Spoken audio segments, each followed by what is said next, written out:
மின்னர் தொலைக்காட்சி நேயர்களுக்கு வணக்கம். சினிமால முன்னெல்லாம் யாரு கோடிக்கணக்கான ஒருத்தவங்கள ரொம்ப எஸ்டாப்ளிஷ்டாக இருக்காங்களோ அவங்கள தான் ஹீரோ நடிகன் அப்படின்னு சொல்லிட்டு இருந்தாங்க. ஆனால் இப்போல்லாம் பார்த்தீங்கன்னா யார் ஒருத்தர் கோடிக்கணக்கான ரசிகர்களை தியேட்டருக்கு கொண்டு வராங்களோ, யார் ஒருத்தர் கோடிக்கணக்கான ரூபாய்களை கலெக்ஷன் பண்ணி கொடுக்குறாங்களோ அவங்கள தான் ஹீரோ, கதாநாயகன், சக்ஸஸ் ஹீரோன்னு சொல்கிறாங்க.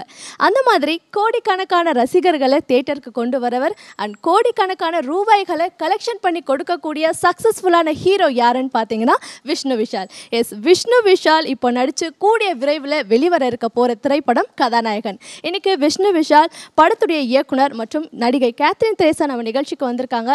இந்த படத்தை பற்றி நிறைய விஷயங்களை அவங்க கிட்ட கேட்டு தெரிஞ்சுக்கலாம். வணக்கம். வணக்கம், எப்படி இருக்கீங்க? ரொம்ப நல்லா இருக்கேன். நீங்கள் எல்லாரும் எப்படி இருக்கீங்க? நல்லா இருக்கும். Welcome to our show. ஒரு கலர்ஃபுல்லான படத்தை வந்து கொடுக்க போகிறீங்க எங்களுக்கு அப்படின்ற மாதிரி தெரியுது. ஏன்னா இந்த படத்துடைய டீசர், ட்ரெய்லர்லாம் பார்க்கும் பொழுது ரொம்ப கலர்ஃபுல்லாக இருக்குது. ஆக்சுவலி விஷ்ணு விஷாலுடைய படங்கள் எப்போவுமே வந்து கொஞ்சம் கலர்ஃபுல்லாக தான் இருக்கும். அது உங்களுக்கான ஒரு ஸ்டைல் அப்படின்னு நான் நினைக்கிறேன். ஒவ்வொரு படத்துலையும் நிறைய மாறுதல்களும் வந்து நீங்கள் கொடுத்துட்டே இருப்பீங்க. டைரக்டர் கிட்ட இருந்து நம்ம ஸ்டார்ட் பண்ணிடலான்னு நினைக்கிறேன். சார், இது வந்து உங்களுக்கான கேள்வி. ஒரு இயக்குனர் நடிகனாக நடிச்சிட்டு இருந்த கதையா, இல்லாட்டி ஒரு நடிகருக்குள்ள இயக்குனர் ஒளிஞ்சிட்டு இருந்த கதையா? உங்களை கேட்குறேன் நான். இது இல்லை, ஒரு இயக்குனருக்குள்ளே தான் நடிகர். நான் ஃபஸ்ட்டு டேரக்டர் தான், அதுக்கப்புறம் தான் நடிகர். நடிகருங்கிறது சும்மா டேரக்ட் பண்ணுறதுக்கான இடைவெளியில் செய்கிற ஒரு வேலை தான். ஏன்னா எனக்குள்ளே இருந்தது நான் டேரக்டர் தான். சரி சார், இந்த கதையை பற்றி எங்களுக்கு சில வார்த்தைகள் சொல்லுங்கள். கதாநாயகன் அப்படின்ட்டு டைட்டில் வச்சுருக்கீங்க. கதாநாயகன் டைட்டில் இருக்கும் பொழுது ஒரு ஹீரோ, இந்த படத்தில் இருக்கிற வந்து ஹீரோ ஆக போகிறாரு அப்படின்னு நாங்கள் எடுத்துக்க முடியாது. உங்களுடைய வியூவில் என்ன இருக்குது அப்படின்னு தெரியல, நீங்கள் சொன்னாதான் எங்களுக்கு தெரியும். சொல்லுங்கள். கதையை ரெடி பண்ணிவிட்டு டைட்டிலுக்காக ரொம்ப நாங்கள் என்னென்னமோ யோசிச்சுட்டே இருந்தோம். அப்போ சில நேரங்கள் காமெடியெல்லாம் ஒரு டைட்டிலாம் யோசிச்சு அவங்கெல்லாம் வந்து ஹீரோயின்லாம் வந்து இந்த டைட்டிலாம் வேணான்னு அவங்ககிட்ட போய் டைட்டில் போச்சு, அவங்களாம் வேணான்னு சொல்லி லாஸ்ட்டாக வந்து இதில் இவர் விஷ்ணு சார் வந்து ஒரு 10-11 படம் பண்ணிட்டார். இதோட எல்லாருக்குமே தான் ஒரு ஹீரோ ஆகணுங்கிறதானே ஒரு எண்ணம். மாதிரி ஒரு ஹீரோவுக்கு வந்து ஹீரோ ஆகுங்கிறது ஃபஸ்ட்டு படத்துலேயே ஒரு ஹீரோ தான் இருந்தாலும் ஒரு முழு ஹீரோவாக நீங்கள் சொன்னீங்க, இப்போ தான் சொன்னீங்க நிறையா பேரை சம்பாதிக்கிறது தான் ஹீரோன்னு. அப்படி சம்பாதிச்சு 10 படத்துக்கு பிறகு பெரிய ஒரு ஹீரோ ஆகலாம் அப்படிங்கிற மாதிரியான ஒரு எல்லா கதையிலையும் கதைக்கு தகுந்த மாதிரி கதையின் நாயகனாக இருக்கிறது வேறு, கதாநாயகனாக இருக்கிறது வேறு. கதையின் நாயகனாக இருப்பார் சில படங்களில், ஒரு வெண்ணிலா கபடிக்குழு, ஒரு நீர் பறவையில். இதில் வந்து ஒரு கதாநாயகனாக முழுசாக ஒரு சாங்கு, ஃபைட்டு, அந்த மாதிரியான எல்லாமே கலந்த ஒரு ஜனரஞ்சகமான ஒரு ஹீரோ மாறினார். அதனால அது கதாநாயகன் டைட்டில் வச்சோம். விஷ்ணுடைய ஒவ்வொரு படங்கள்லையுமே வந்து வித்தியாசங்கள் இருந்துகிட்டே இருக்கும். அண்டு எப்போவுமே கலர்ஃபுல்லாக இருக்கும். ஒரு மாதிரி ஜாலியாக ஃபெஸ்டிவல் மூட்லேயே இருக்கும் விஷ்ணுடைய படம். ஸோ இந்த படம் எந்த மாதிரியான ஒரு மூடில் வந்து செட் பண்ணியிருக்காங்க? இல்லை, கண்டிப்பாக இல்லை. நீங்கள் சொல்கிறது கலர்ஃபுல்லாக ஃபெஸ்டிவல் இதெல்லாம் வந்து வேலன் வந்துடா வெள்ளைக்காரன்லேருந்து தான் நான் ஸ்ட்ராங்காக ட்ரை பண்ண ஆரம்பித்தேன். ஸோ ஃபஸ்ட்டு படம் நல்லா கிளிக் ஆச்சு. அதோட அடுத்த ஸ்டெப்பு தான் கதாநாயகன். ஸோ அவர் சொன்ன மாதிரி படத்துக்கு இன்னொரு காரணம் இருக்குது டைட்டில் கதாநாயகன் வச்சதுக்கு. படத்தில் வந்து நான் லவ் பண்ணுற பொண்ணு கேத்ரின், அவங்க அப்பா படத்தில் என் மாமனார். அவருக்கு என்னென்னா, எனக்கு வரப்போகிற மாப்பிள்ளை வந்து ஒரு ரியல் லைஃப்பில் ஒரு ஹீரோவாக இருக்கணும் அப்படின்னு ஆசைப்படுவார். ரியல் லைஃப்பில் ஒரு ஹீரோவாக இருக்கணும்னு ஆசைப்படுவார். ஃபஸ்ட்டு நான் வந்து வேணான்னு சொன்னேன், ஏன்னா ரொம்ப பவர்ஃபுல்லான டைட்டில். பட் ஃபஸ்ட் டைம் நானே வந்து ஒரு படத்தில் என்ன ஹீரோவாக பார்த்துருக்கேங்கிறது அது கதாநாயகன். ஏன்னா இவ்வளோ நாளாக நான் வந்து ஒரு கேரக்டராக ஒரு படத்தில் அந்த கேரக்டர் கரெக்டாக பண்ணுவேன். பட் இந்த படத்தில் ஒரு கதையை வந்து கொண்டு போயிருக்கேன் அப்படின்னு நான் பெருமையாக சொல்லுவேன். ஸோ ஃபஸ்ட் டைம் அது, அதனால் வந்து உடனே ஒத்துக்கிட்டேன். முருகானந்தம் சாருக்கு அதுக்கு தேங்க்ஸ் சொல்லணும். கதாநாயகனுக்கு முன்னாடி செம்ம டைட்டில்லாம் சொன்னார். அந்த டைட்டில்லாம் கேட்டு அவங்க பாதியில் நான் நடிக்க மாட்டேன், நான் ஊர் கிளம்புறேன்ட்டாங்க. அந்த டைட்டில் அவங்க சொன்னால் நல்லாயிருக்கும். So what are the actually என்ன டைட்டில்ஸ்? அதெல்லாம் டைட்டில் வச்சு டோல் யூ நெருப்பு கோழி. You don't like that title? No, actually நீங்கள் அவங்க தந்தூரி சிக்கன் நினச்சிட்டாங்க. அந்த சில்லி இந்த சிக்கன் சொல்லுவாங்கல்ல, அந்த நெருப்புலேயே வேகிற சிக்கன், அந்த சிக்கன் நினச்சிக்கிட்டு என்னங்க தந்தூரி சிக்கனு அப்படிலாம் டைட்டில் வச்சா அவர் படமே வேறு என்ன வேறு மாதிரி படம் படமாங்கிற மாதிரி சில படங்கள் அந்த மாதிரி டைட்டில் வைப்பாங்கல்ல, அந்த கோழி அந்த கோழின்னு. நான் வந்து சண்டை கோழி மாதிரி வச்சேன். அவங்க தந்தூரி அந்த சில்லி சிக்கனு அந்த மாதிரி நினச்சிக்கிட்டு நெருப்பு கோழினா வேணாம்னு சொன்னாங்க. அப்புறம் கதாநாயகன் சொன்னோன்னே பிடிச்சிருச்சு. அடுத்த படத்தில் ஹீரோ அண்ட் ஹீரோயின் வைங்க, கதாநாயகன் கதாநாயகி அப்படி வைங்க. கதாநாயகன் விஷ்ணுக்கு வச்சுட்டீங்க, கதாநாயகி நான் இருக்கல அப்படின்னாங்க. அதுக்கான கதையை யோசிச்சுட்டு இருக்கேன். ஆக்சுவலி கேத்ரின் பற்றி நிறைய விஷயங்கள் சொல்கிறதுக்கு இருக்குது. சில பேர்லாம் பார்த்தீங்கன்னா லைக் 50 படங்கள் நடிச்சிருப்பாங்க, ஆனால் சொல்லிக்கிற மாதிரி ஒரு 5 படம் தான் இருக்கும். பட் கேத்ரினுடைய கெரியரில் எடுத்துட்டோன்னா தன்னுடைய முதல் படத்துலேருந்து கதாநாயகன் வரைக்கும் எல்லாமே வந்து நீங்கள் பெருமையாக சொல்லக்கூடிய படங்களில் தான் வந்து நடிச்சிட்டு வந்துட்டுருக்கீங்க. வாழ்த்துக்கள். எல்லா படத்துலையுமே நீங்கள் ரொம்ப அழகாக இருக்கீங்க. Looking very beautiful. ஒவ்வொரு படத்துலையுமே சரி, ஒவ்வொரு மாதிரியான லுக்கில். அதுவும் இல்லாமல் த கேர்ள் நெக்ஸ்ட் டோர்னு சொல்லுவாங்களே, அந்த லுக்கில் ஈஸியாக வந்து உங்களை வந்து நாங்கள் கனெக்ட் பண்ணிக்க முடியுது. அந்த மாதிரி வந்து உங்களுடைய நடிப்பையும் நீங்கள் கொடுத்துட்ருக்கீங்க. அண்ட் இந்த படத்தில் வந்து என்ன மாதிரியான கேரக்டர் சொல்கிறதுக்கு முன்னாடி எப்படி நீங்கள் இதை கன்சியூம் பண்ணுறீங்க? See, basically what I I don't like think about it so much or anything like that. It's just I think those are the scripts that were coming my way, and those are the kind of characterizations, and I think it's because of my first film Madras. So people do see me as a very girl next door, you know, in Tamil Nadu, and yeah, those are the kind of roles that are coming my way. And in Kadanayagan, I think I do look a little different from what you've seen me do in my previous films. I play a very typical urban Chennai girl in this movie, like a city girl, you know, not like in North Madras or in not a tribal girl or anything like that, for a change. So yeah, that's basically what I look like in this movie. ஒரு hero படத்தில் அப்படின்னு பார்த்தோன்னா சாதிக்க முடியாத விஷயங்கள் எல்லாத்தையுமே சாதிச்சிருவார். அவர் success பண்ணாதது எதுவுமே இல்லை அப்படின்னு சொல்கிற அளவுக்கு எல்லா சக்ஸஸும் வந்து படத்தில் வந்து பண்ணிடுவாங்க. ஸோ அந்த மாதிரி இந்த படத்தில் நீங்கள் எடுக்கிற ஒரு பெரிய விஷயம் அதை எப்படி நீங்கள் சக்ஸஸ் பண்ணுறீங்க? ஸோ அந்த மாதிரி ஏதாவது ஒரு பெரிய நாட் இருக்கும்ல, அதை வச்சு தான் மூவ். ஒரு சாதனை தான் எப்படி கல்யாணம் பண்ணுறது இந்த பொண்ணு, அதுதான் இந்த படத்தில் சாதனை. ஆனால் என்னென்னா எல்லா படங்களில் பின்னாடியே சுற்றுற மாதிரி அப்படிலாம் இருக்காது. ஒரு பாயிண்ட்டுக்கு அப்புறம் டோட்டல் ஃபேமிலி ஃபில்மாக மாறிடும். ஏன்னா 2 ஃபேமிலிக்குள்ளே நடக்கிற பிரச்சனை தான் இந்த படம். பக்கத்து வீடு, ஸோ என் வீடும் அவங்க வீடும், ஸோ 2 ஃபேமிலிக்குள்ளே பிரச்சனை ஆகிடும். ஸோ அதனால் அந்த பேஸ் பண்ணி தான், மற்றபடி பெருசாக சாதனைலாம் எனக்கு தெரிஞ்சு கிடையாது. என்ன சார், ஏதாவது சாதனை இருக்கா படத்தில்? உண்மை கதையே இல்லை, நீங்கள் சாதனை பற்றி கேட்டுட்டு காதலிச்ச பொண்ணை கல்யாணம் பண்ணுறதே கதையை எங்கன்னு நான் தேடிட்டு இருக்கேன், நீங்கள் சாதனை பற்றி கேட்டுட்டு இருக்கீங்க பாருங்க. இல்லை அந்த கரெக்டாக சொன்னீங்க. அந்த கல்யாணம் பண்ண அந்த காதலிச்சு பொண்ணை கல்யாணம் பண்ணுறது பெரிய சாதனை தானே. ஆமாம், அந்த சாதனை தான் இந்த படத்தில் நிகழ்த்திருக்கீங்க. எல்லாரும் அதை ஃபாலோ பண்ணுவாங்கன்னு நினைக்கிறதுக்கு அப்புறம் காதலிக்க ஆரம்பிச்சாங்கன்னா கல்யாணம் பண்ணுறதுக்காக. இல்லை கண்டிப்பாக ஒரு விஷயம் சொல்லணும். ஏன்னா அவர் என்கிட்ட ஸ்கிரிப்ட் சொல்லும்போது 2 hours பயங்கரமாக என்ஜாய் பண்ணேன். அப்புறம் நல்லா இருக்கே அப்படின்ட்டு வீட்டுக்கு போய் யோசிச்சுட்டே இருக்கும்போது கதையை காணோமே உள்ள அப்படின்னு யோசிக்கிறேன். ஆனால் எதுக்கு சிரித்தோம் அப்படின்ட்டு சார் ஃபோன் அடித்தேன். சார் நல்லா இருந்தது சார், ஒரே ஒரு கதை என்ன சார் அப்படின்னு. சார் சொல்கிறேன் அடுத்த வாட்டி மீட் பண்ணும்போது சொல்கிறேன் அப்படின்ட்டார். முருகானந்தம் சார் எனக்கு 3 வருஷமாக தெரியும். ஸோ நல்ல ரேப்பும் இருந்தது. ஸோ ஃபுல் நம்பிக்கையில் வந்து இந்த படம் ப்ரொடியூஸும் பண்ணேன். உண்மையாக சொல்லணும்னா ரொம்ப ஸ்மூத்தான ஒரு எக்ஸ்பீரியன்ஸ் இது வரைக்கும். அண்ட் கான்ஃபிடென்ட்டாக இருக்கேன். ஜாலியான ஒரு படம். வேலை வந்துட்டால் வெள்ளைக்காரன் எடுத்தாலும் உங்களுக்கு கதை அதில் பெருசாக இருக்காது. எனக்கு தெரிஞ்சு ஸ்க்ரீன் ப்ளே தான். ஸோ இந்த படம் பொறுத்த வரைக்கும் ஸ்க்ரீன் ப்ளே வந்து திருப்பி ஜாலியாக இருக்கும், இன்ட்ரெஸ்டிங்காக இருக்கும், எல்லோரும் சிரிப்பாங்கன்னு ஒரு நம்பிக்கையில் இருக்கும். ஏன்னா நிறைய ஆர்டிஸ்ட் இருக்காங்க. ஸோ ஒரு ஃபேமிலி என்டர்டெய்னராக இருக்கும்னு நான் ரொம்ப ஸ்ட்ராங்காக நம்புகிறேன். நான் முன்னாடியே உங்களுக்கு இயக்குனர் தான் அப்படின்ற ஒரு விஷயம் இருந்தாலும் நிறைய படங்களை நடிச்சிருக்கீங்க. உங்களுடைய பெக்குலரான டைலாக்ஸ்லாம் வந்து நிறையா இருக்குது, அதனால் நாங்கள் பார்த்து என்ஜாய் பண்ணியிருக்கோம். இந்த படங்களுடைய டைலாக்ஸ் பற்றி எங்களுக்கு சொல்லுங்கள். இந்த படத்துக்கான டைலாக் என்னென்னா, எல்லோரும் இவங்க ஹீரோ ஹீரோயின் எல்லோரும் பேசுகிறதுலையும் ஒரு விஷயம் இருக்கும். ஆனால் ஹீரோ பஞ்ச் டைலாக் பேச மாட்டார். ஹீரோடைய மாமனார் தான் பஞ்ச் டைலாக் பேசுவார். இப்போ சொன்னார்ல, இப்போ நம்ம மாமனார்னா நிஜமாவே அவருடைய மாமனார். அது அவர் தான் பண்ணியிருக்காரு சார் தான். அவர்கிட்ட போய் நான் சீன் சொல்லுவேன். சீன் சொல்லும்போது, சார் இந்த மாதிரி நீங்கள் விஷ்ணு சார் வர்றாரு, விஷ்ணு சாரை வந்து நீங்கள் திட்டணும் அப்படின்னு. அப்படியா, வேறு ஏதாவது வார்த்தை இருக்கா திட்டம்? ரியலில் திட்ட முடியாது தம்பி, அதனால் பரவாயில்ல சொல்லுங்கள், வேறு என்ன செய்யணும்? இப்படி திட்டுங்க சார், அப்படி திட்டுங்க சார், நல்லா இருக்கு, கரெக்டாக திட்டுறேன் அப்படின்னாரு. ஒரு ஹியூமராக சொல்லுவார். என்னென்னா அவருக்குள்ள ஒரு தான் மருமையினையோடய சேர்ந்து பண்ணுறதுல வந்து ரொம்ப சந்தோஷம். அவங்களுக்குள்ள ஒரு ரொம்ப பிடிச்சிருந்துச்சு. அவர் மிகப்பெரிய டைரக்டர், மிகப்பெரிய நடிகர். இவருக்கும் அவருக்கான அந்த மருமையினையோ அது படத்துலேயும் அதே வந்துச்சா, அதனால் வந்து அதில் ஒரு டைலாக் வரும். அந்த டைலாக் சொன்னால் ஞாபகம் வருது. ஒரு பொண்ணு வந்து பிறந்த வீட்டில் இருக்கிறத விட புகுந்த வீட்டில் தான் அதிகமாக இருக்கும். எடுத்துக்காட்டுக்கு 20 வருஷம் ஒரு பொண்ணு வாழும், 22 23, ரொம்ப லேட் மேரேஜ் ஆகட்டும், ஆனால் கூட 30 வயசுன்னு வைங்களேன். 30 வயசு வரைக்கும் தானே பிறந்த வீட்டில் இருக்க முடியும். 30 வயசுலேருந்து ஆரம்பித்து 70 90 வயசு ஆகிற வரைக்கும் வாழ்கிற வீடு வந்து புகுந்த வீடு தான். அதனால் வந்து பிறந்த வீட்டை விட புகுந்த வீடு ரொம்ப நல்லா இருக்கணும் அப்படின்னு ஆசைப்படுற அப்பா நான் அப்படிம்பார். இது உண்மையிலேயே அவரே நான் டைலாக் சொன்னோடனே சொன்னார், உட்கார் தம்பி. அது வரைக்கும் பேசிட்டே இருந்தவர், உட்கார் தம்பி நல்லா இருக்கு டைலாக் அப்படின்னு சொன்னார். அந்த டைலாக் வந்து அவருக்கு பிடிச்ச டைலாக், படத்துலேயே முக்கியமான இடத்துல வரும். சூப்பர். அது உண்மையில லாஜிக்காக அதானே கரெக்டு. நிறைய காமெடி ஆர்டிஸ்ட்லாம் நடிச்சிருக்காங்கல்ல, ஸோ அவங்க கூட நீங்கள் சேர்ந்து பண்ணும்பொழுது நீங்கள் எப்படி ஹேண்டில் பண்ணீங்க அந்த scenes? I think the most important artist that you're talking about who is responsible for a lot of comedy was Suri. So my combination scenes with Suri are really hilarious. I mean, it's naturally really, really funny, and my lines as well are extremely funny. So I think they've come out very nicely. And Suri பற்றியும் நம்ம நிறைய விஷயங்கள் பேசலாம். But நான் விஷ்ணு கிட்ட வந்து இந்த படத்தில் சூரிய ஞாபகம் வருது. சூரிய வந்து பயங்கரமாக ஒரு சீனில் பேசுவார். இவங்கள்ட்ட வந்து ஆதாமேலேருந்து ஆரம்பித்து அதிசாலி வரைக்கும் லவ்ங்கிறது ஒரு ஃபீலு, அதை புரிஞ்சுக்கிட்டா புரியாதவங்க ஃபெயிலு, நீ ஃபெயிலா நீ +2 அப்படிங்கப்பாரு. இப்படியே பார்க்கும் அந்த பொண்ணு. கடைசியாக பார்த்துட்டு எல்லாம் கத்திட்டு அப்படியே கண்ணெலாம் செவந்து கத்துவார். ஏ போயா சும்மா வந்து வீடு போய் அந்த பக்கம் நீ வாயா அப்படி பிறகு அந்த மாதிரி 2 பேர்த்துக்கு ஒரு காம்பினேஷனாக நல்லா இருக்குது. அவர் வந்து பயங்கர இதாக பேசுவார், இவங்க ஒரே வார்த்தையில் போ அப்படின்னு சொல்லிடுவாங்க. அந்த மாதிரி அந்த ஹியூமர்லாம் இருக்குது படத்தில். மியூசிக் ஷான் ரால்டன் பற்றி நம்ம டெஃபினெட்லி பேசணும்னு நினைக்கிறேன். அவருடைய பெஸ்ட் ஆல்பமில் வந்து இந்த சாங், இந்த ஆல்பம் வந்து முன்னணியில் இருக்குது அப்படின்னு கூட சொல்லலாம். நிறைய பேர் இந்த படத்துடைய பாடல்கள் எல்லாத்தையுமே வந்து விரும்பி கேட்க ஆரம்பிச்சிட்டாங்க. இந்த வரிகள் எல்லாமே ரொம்ப பயங்கரமாக இருக்குது அப்படின்னு நான் கேள்விப்பட்டேன்.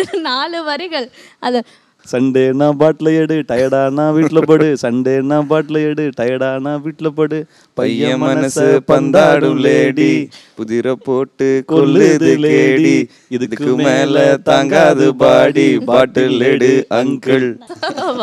அவரை பற்றி சொல்லுங்களேன். ஷான் ரோல்டனோட சேர்ந்து பண்ணுற 2வது படம். ஸோ இந்த கதை கேட்கும்போது நிறைய கேரக்டர்ஸ் புதுசாக இருந்தது. இப்போது ஆனந்தராஜ் சார் வந்து துபாய் ஷேக்காக நடிக்கிறாரு.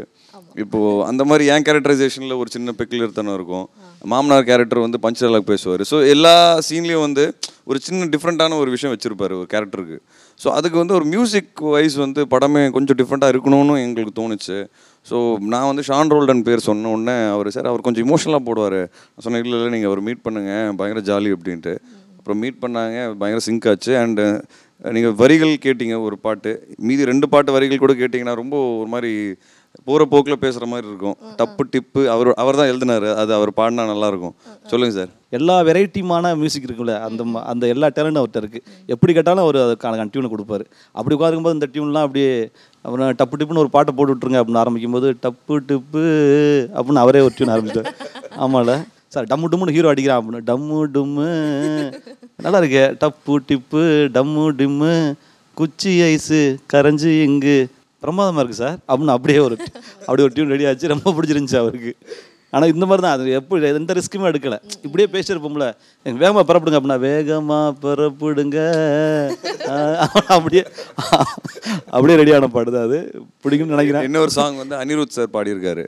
ஸோ தினமும் ஓன் அனுப்பு பேபி, உன்னை பார்க்குறது என்னோட ஹாபி. ஸோ இந்த மாதிரி லிரிக் எல்லாமே நீங்கள் பார்த்தீங்கன்னா அவரோட ஸ்டைல் ஆஃப் ஒரு இதுதான். கேத்ரின் வந்து பார்த்தீங்கன்னா இது வரைக்கும் நடித்த நடிகர்கள் எல்லாருமே வந்து பெரிய பெரிய ஹீரோஸ் தான். எல்லாம் பெரிய ஹீரோஸ் கூட தான் வந்து நீங்கள் இணைஞ்சு நடிச்சிருக்கீங்க. ஒவ்வொரு ஹீரோ பற்றியும் ஒவ்வொரு வார்த்தைகள் நீங்கள் வந்து சொல்லுங்கள். அண்டு யார் உங்களுக்கு ரொம்ப கம்ஃபர்ட்டாக இருந்தாங்க, கம்ஃபர்ட் ஜோனில் உங்களை பார்த்துக்கிட்டாங்கன்ற மாதிரி, like ஆக்டிங்கில்? All of them. Yeah, obviously it's not like I'm comfortable with one person more than the other. It's my job to be comfortable with all of my co-stars. So I make it a point to be comfortable with all of them. ஒவ்வொருத்தரை பற்றி ஒவ்வொரு point சொல்லுங்கள். இது வரைக்கும் நீங்கள் நடித்த படங்களும். Okay. Vishnu சாருடைய ஸ்பெஷல்னா என்ன சொல்வீங்க? Is that he's a very sincere person. He's a very genuine person, and he's very straightforward. So yeah, that's what I like about him the most. Yeah. Arya, from my experience, why are you laughing? But he's actually very hardworking. So he might. Know that he's hardworking. We never said he might have a sense of humor. Yeah, he does. But I think he's very hardworking. He's very dedicated. சரி, actor Vishal பத்தி கேளுங்க. விஷால் ஏன் விடுறீங்க அப்படின்னு பார்க்கறேன். சரி சொல்லிடுங்க. Karthi sir மெட்ராஸ்ல கார்த்தி கூட பண்ணாங்க. அப்போ கார்த்தி சார் பத்தி கேளுங்க. அப்போ சொல்லியே ஆகணும் நீங்க. அவங்க ஆசைப்படுறாங்க. Tell us about Vishal sir and Karthi sir. Karthi is my first co-star, and that movie Madras is always going to be very special for me because it was my first film in Tamil. Karthi is a very dedicated actor. He's very passionate about movies. And அந்த படத்தில் இருக்க ஒரு டைலாகே இந்த படத்துலேயே வந்து பேசியிருக்கீங்க. அது பர்டிகுலராக வேணும்ட்டே அப்படின்னு வச்சுருப்பாங்க. எங்கே அதை அப்படியே பேசிடுங்க பார்ப்போம். என்ன உனக்கு? நீ தான் வேணும், கல்யாணம் பண்ணிக்கிறியா? என்ன சார்? ஓகே. ஒரு ஆக்டர் விஷ்ணு பற்றி சில விஷயங்கள் சொன்னீங்க. விஷ்ணு ஒரு ப்ரொடியூசராக நீங்கள் எப்படி பார்க்குறீங்க அவரை பற்றி சில விஷயங்கள்? This is the second project under his banner, and he did a good job producing the film. I mean, the production values reflect in the trailer and in the whole film, and he made me feel really comfortable. Like he gave me all of whatever I needed to be comfortable. So in that sense, I think he's a good producer for me. Oh. Thank you. And cameraman பற்றி சில வார்த்தைகள் சொல்லுங்க sir. ஏன்னா படம் பத்தி அவங்க கிட்ட கேட்டீங்க, அவர்கிட்ட கேட்கலையா? ஆப்வியஸ்லி கேட்கலாம் தான். கிட்ட கேட்டா தானே தெரியும் உண்மையாவே. நல்ல நடிகன் தாண்டி ஒரு நல்ல ப்ரொடியூசரும் எல்லா தகுதியுமே இருக்கிறவர். இவர் ஹீரோவை நடிக்கிறது இல்லை, வேற ஹீரோ வச்சு கூட ஒரு ப்ரொடியூஸ் பண்ணலாம். அந்த மாதிரியான ஒரு ப்ரொடியூசர். அந்தளவுக்கு பக்கா தெளிவாயிட்டாரு. எது சரி எது தவறுன்னு தேர்ந்தெடுக்கிற அந்த தன்மை வந்துருச்சு. இது தேவை இது தேவையில்லை அப்படிங்கிற தன்மை அவருக்குள்ள ஒரு டெடிகேஷனு. இப்போ கூட பாருங்கள், காலையில் இத்தனை மணிக்கு வந்து பரப்பிட்டு வந்து அந்த ஒரு டெடிகேஷன் அவர் கண்டிப்பாக ஜெயிக்க வைக்கும். கடைசி வரைக்கும் அவர் ஜெயிப்பார். ஏன்னா எல்லார்ட்டையும் திறமை இருக்குது. Thank you sir. So Catherine Tresa எந்த அளவுக்கு டெடிகேஷனாக இருந்தாங்க? பாருங்க எப்போ வந்து உட்காருங்க, ஃபர்ஸ்ட் வந்தது அவங்க தான். அதுக்கப்புறம் தான் நான் வந்து அதுக்கே நம்ம கிளாப் பண்ணுவோம். பாருங்க, நீங்கள் வந்து நீங்கள் எத்தனை மணி 10 மணி சொன்னீங்க, 9:55 கார் வந்து நிற்கிது சல்லுன்னு, அப்படியே டக்குன்னு இறங்குறாங்க. அந்த அளவுக்கு உண்மையிலே. அதே மாதிரி எனக்கு பயந்துகிட்டே இருந்தேன், இப்போ நம்ம என்ன பண்ண போகிறோம், எப்படி சொல்லிக் கொடுக்க போகிறோம் அப்படின்னா. இங்கிலீஷ் நல்லா இருக்கும். அவர் எப்படி சொல்லிக் கொடுப்பாருன்னு கேட்டிங்கன்னா, இங்கிலீஷில் அவர் சொல்லிக் கொடுக்க, இவங்க தமிழில் அதை நடிக்க பயங்கரமாக இருக்கும். எப்படி சார் எப்படி சொல்லிக் கொடுப்பீங்க, அதை மட்டும் சொன்னீங்க. கேரளில் போய் முதல்ல எனக்கு டவுட்டு, ஐயோ என்னடா இவங்களை பிடிக்கும், ஆனால் உங்களுக்கு தமிழ் தெரிஞ்ச பொண்ணுகிட்ட பேசுகிறதுக்கும் வேறு வேற்றுமொழி பொண்ணுகிட்ட பேசுறதுக்கு வித்தியாசம் இருக்குல்ல உங்களுக்கு. நம்ம சொல்கிறத எப்படி புரிஞ்சுக்கிடுவாங்க அப்படின்னு எனக்கு தெரிஞ்ச இங்கிலீஷில் கூட போவேன். போயிட்டு லைட்டாக இங்கிலீஷில் நிறையா, மேடம் யுவர் ஹாங்கிரினா அப்படி கண் ஐஸு ஓப்பன் அப்படி அப்படின்னு சொல்ல ஆரம்பிச்சு. அப்படின்னு சார் நீங்கள் தமிழ்லேயே சொல்லுங்கள் சார் அப்படின்னு. என்ன ரொம்ப சிரமப்படுறீங்க, என்ன இவர் பயங்கர பாவம் கஷ்டப்படுறது எனக்கு கஷ்டமாக இருக்குது, என்ன தமிழில் சொல்லுங்க அப்படின்னு. அவன் தமிழில் சொல்லி புரிஞ்சுக்கிட்டாங்க. அந்த மாதிரி எப்படி ஒரு சில சீன்ஸ் எமோஷன் கலக்கணும்ல, லவ்வோட ஃபீல் பண்ணி அதை எப்படி சொல்லுவாருன்னு கேளுங்க. Love 70% and feel 10%. இவங்க ஆமாம், அதை அப்படியே கொடுப்பாங்க. அப்படியே வந்து இப்போ நம்ம சொல்லுவோம்ல, சர்க்கரை இவ்வளோ போட்டுக்குங்க, சுகர் இவ்வளோ போட்டுக்குங்க அப்படிங்கிற மாதிரி எல்லாத்தையும் போட கரெக்டாக இமோஷனல் கரெக்டாக அந்த முகத்தை டக் கொண்டு வருவாங்க.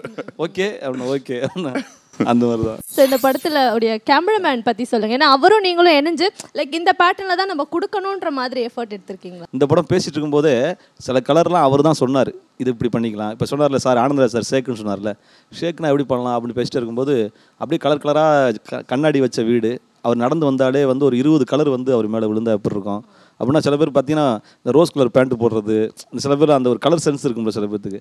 அந்த மாதிரி வந்து ஒரு வீடே வந்து கலர்ஃபுல்லாக இருக்கலாம். அப்புறம் வந்து இன்னொரு வில்லன் இருப்பான், அந்த வில்லன் வந்து தனியாக ஒரே ஒரு லைட்டு மட்டும் போட்டு இருட்டுக்குள்ள உட்காந்துருப்பான். அப்போ அந்த அவனோட வேலை பார்க்குறவங்க கேட்பான், என்னங்க டியூப் லைட்லாம் போட்டு இருக்கலாமே அப்படின்னு. இல்லை வில்லு பெரிய டான்லாம் இருட்டுக்குள்ளே தான் இருப்பாங்க, ஏன்னா அதுதான் டானுக்கு அழகு அப்படின்னா. ஒரே சிங்கிள் லைட்டில் உட்காந்துருப்பார். இப்படி வந்து சிங்கிள் லைட்டு, கலர்ஃபுல் லைட்டு. இவங்க மீட் பண்ணுற கேத்ரினை மீட் பண்ணும்போது, கேத்ரினுக்குன்னா ஒரு ஷார்ட்டு அவங்கள அப்படி ஸ்பெஷலாக வைப்பாங்க ஃபோர் கிரவுண்டில். ஏதாவது வந்தாலே லைட்ஸ் எல்லாம் ஜாஸ்தி, லைட்ஸ் அந்த மாதிரி ஒரு ஆக்ஷன் சீக்வன்ஸுக்குன்னு ஒரு உண்மையிலே ஒவ்வொரு ஏரியாவுக்கும் ஒரு மாதிரி லைட் பண்ணது லக்ஷ்மணுக்கு ரொம்ப தேங்க்ஸ் சொல்லணும். இந்த படம் கலர்ஃபுல்லாக இருக்குன்னா அவர் தான் காரணம், அவருடைய உழைப்பு தான். கேத்ரினுடைய பெர்ஃபார்மன்ஸை வந்து நீங்கள் எப்படி பார்க்குறீங்க? நாங்கள் ஆக்சுவலாக மெட்ராஸ் படம் இந்த படத்தில் ரொம்ப கொஞ்சம் டாமினேட்டிங்கான ஒரு கேரக்டர் இந்த படத்தில். ஸோ மெட்ராஸ் படம் பார்த்துட்டு தான் அதில் கரெக்டாக இருப்பாங்க, ஏன்னா அதுலேயும் நிறைய டாமினேட் பண்ணுவாங்க. ஸோ இந்த கேரக்டருக்கு ரொம்ப எனக்கு தெரிஞ்சு கரெக்டாக இது பண்ணியிருக்காங்க, நடிச்சிருக்காங்க. அதுக்கு காரணம் என்ன, உண்மையான லைஃப்லேயும் பயங்கர டாமினன்ட் நினைக்கிறேன். ஆக்சுவலி கேத்ரின் எப்படி ரியலாவே like dominant character? you should ask them, not ரொம்ப டாமினன்ட் கேரக்டர். சில பேர் வந்து இப்போ நம்மலாம் பேசும்போது ஒரு 1 மினிட்ல ஒரு ஸ்பீடில் பேசுகிறோம் அப்படின்னா, நிக்கி வந்து அந்த 1 மினிட் வந்து 10 செகண்டில் பேசிடுவாங்க. அவ்வளோ ஃபாஸ்ட்டாக பேசுவாங்க, அவ்வளோ நிறைய பேசுவாங்க. நிக்கி தயவுசெய்து நிப்பாட்டு போதும், கேட்க முடியல அளவுக்கு பேசுவாங்க. பட் வெரி பப்ளி, பயங்கரம் ஆக்டிவாக இருப்பாங்கன்னு சொல்லுவேன். இந்த படம் கதாநாயகனுக்கு வந்து விஷ்ணு விஷாலை செலக்ட் பண்ணதுக்கான காரணம் என்ன சார்? ஏன் இந்த கதாநாயகன்? அதை நம்மளுடைய ட்ராவலில் யாராவது ஒருத்தவங்க கரெக்டாக சிங்க் ஆவாங்க, அல்லது நம்மளுக்கான ஒரு மரியாதையோ நம்மளை வந்து ஒரு அரவணைக்கிறதுக்கான வாங்கன்னு கூப்பிட்றது. இப்போ எடுத்துக்காட்டுக்கு பாருங்கள், யாரோ ப்ரொடியூசருக்கு பதிலாக சரி பரவாயில்ல நானே ப்ரொடியூஸ் பண்ணுறேன்னு சொன்னார்ல, அந்த மாதிரியான இதுதான் இணைக்குது. இந்த படம் வந்து என்ன என் மைண்ட் செட்டு, என் கான்ஃபிடென்ஸு டோட்டலாக மாற்றி விட்ட ஒரு படம்னு சொல்லுவேன் நான். ஏன்னா இனிமேல் என்னால் இதெல்லாம் பண்ண முடியும். அதுக்கப்புறம் தான் நான் 4 படம் கமிட் பண்ணேன். ராட்சசன், சிலுக்குவார்பட்டி சிங்கம், அப்புறம் பொண்ணுன்ற கண்டேன், அப்புறம் இன்னொரு படம். ஸோ இது படம் கொடுத்த தைரியம் தான். ஏன்னா இனிமேல் என்னால் ஒரு ஹீரோவாக படம் பண்ண முடியும் அப்படிங்கிறது. ஸோ அதுக்கு வந்து முருகானந்தமுக்கு தான் ரொம்ப ரொம்ப நன்றி சொல்லணும், மறக்கவே மாட்டேன் வாழ்க்கை பூரா. இந்த படத்தில் ஆக்ஷன் சீக்வன்ஸ் இதில் வந்து உங்களுக்கு வந்து அது தெரிஞ்சு கரெக்டான ஆக்ஷன் பண்ணியிருக்காரு. அடிச்சா ஒரு 100 பேர் பறக்கிறது, ஒரு 2 சும்மா வந்து தெரிச்சு விழுகிறது, அதெல்லாம் அவர் பண்ணலை. கதைக்கு என்ன தேவையோ அதை மட்டும் பண்ணிட்டே வந்திருக்காரு. அதனால தான் நினச்சிருக்காரு, கரெக்டாக தேர்ந்தெடுக்கிறாரு அந்த விஷயத்தை. ஆனால் இதுலேயும் இருந்துச்சு, இதுலேயும் ஆக்ஷன் இருக்குது. ஆனால் ஆக்ஷன் எப்படின்னா நம்புற மாதிரி இருக்கும், ஆடியன்ஸுக்கும் சரி எல்லாத்துக்குமே ரொம்ப பிடிக்கும். மற்ற ஆர்டிஸ்ட்லாம் யாரெல்லாம் நடிச்சிருக்காங்க அதெல்லாம் சொல்லுங்கள். சரண்யா மேடம் பண்ணியிருக்காங்க, Motta Rajendran sir, Anandaraj sir, Vijay Sethupathi sir ஒரு வந்து கெஸ்ட் ரோல் பண்ணியிருக்காங்க. முக்கியமாக அவருக்கு ரொம்ப நன்றி சொல்லணும்.